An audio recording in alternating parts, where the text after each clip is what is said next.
Bonjour à tous. Dans cet exercice, je souhaite vous présenter la fonction façade adaptative. C'est une fonction dite on the fly, c'est-à-dire qu'elle se programme directement sur le terrain. Elle fait partie des plans professionnels, c'est-à-dire qu'il faut payer un abonnement mensuel. Et elle est décrite évidemment sur le site de DroneLink. Donc je ferai voler le drone en face la façade de ce gymnase qui est très récent. Donc uniquement la façade sud, ça suffira pour l'exemple. Donc nous allons programmer la fonction pas à pas et voir comment le drone va pouvoir scanner donc cette façade sud, que ce soit verticalement ou horizontalement.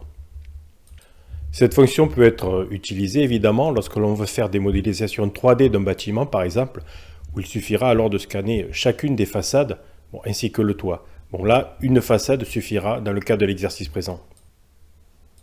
Donc lorsqu'on lance la fonction façade adaptative, il suffit de cliquer sur commencer, donc en bas à droite, et là il est demandé deux choses, donc de positionner la nacelle à moins 90 degrés, c'est-à-dire que le drone regarde vers le sol, et de positionner le drone dans l'angle supérieur droit de la façade à scanner. C'est ce que je fais exactement, donc je positionne le drone dans l'angle supérieur droit de la façade à scanner. Et à ce moment-là, il suffit de cliquer sur marque pour positionner donc l'endroit bien précisément. Même chose donc avec le coin supérieur gauche de la façade.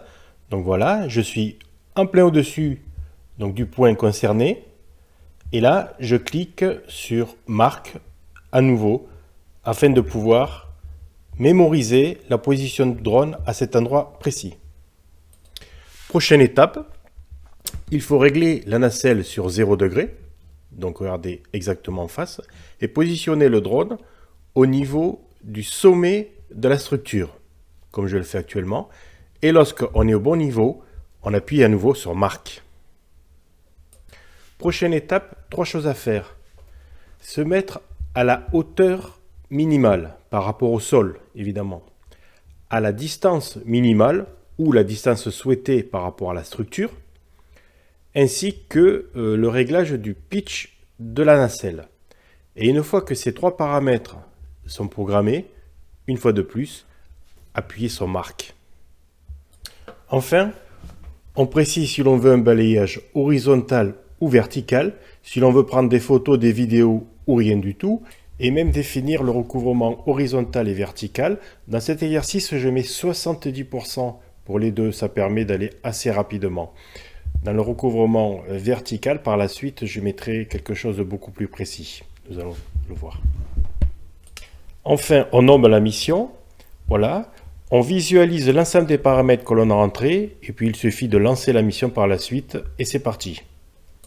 Donc, une fois lancé, le drone se positionne à son point de départ. Et là, il va balayer la structure horizontalement. Donc, le drone est parti pour un balayage donc, horizontal. Voilà, j'accélère la vidéo évidemment pour que ça prenne moins de temps. Et l'on voit qu'il va de gauche à droite, il monte et ensuite il ira de droite vers la gauche, uniquement. Pour ce qui est du balayage vertical, donc il suffit de relancer la mission, de mettre vertical, demander donc des prises de photos. Pour l'overlap, là, le chevauchement, donc je mets 90% tant en vertical qu'en horizontal. On verra que le drone ira beaucoup plus lentement et prendra beaucoup plus de photos et donc forcément mettra beaucoup plus de temps. Je renomme la mission, un nom quelconque, voilà. La mission est générée, il suffit à nouveau de la relancer et on voit juste par la suite le balayage vertical au bas, bas haut, de gauche vers la droite. C'est parti. Voilà, donc le drone balaye toute la surface de la structure, du haut vers le bas, du bas vers le haut, de gauche à droite ainsi que de droite à gauche. Dans une prochaine vidéo, je vous montrerai comment il est possible de modifier les paramètres distance, rapprochement, hauteur, etc. durant le même déroulement de la mission. Voilà, on peut agir sur les paramètres que nous avons préprogrammés initialement et, voilà, et de venir faire légèrement modifier le déroulement de la mission, le positionnement du drone par rapport à la structure. Je vous remercie une fois de plus. Je vous dis à bientôt. Au revoir.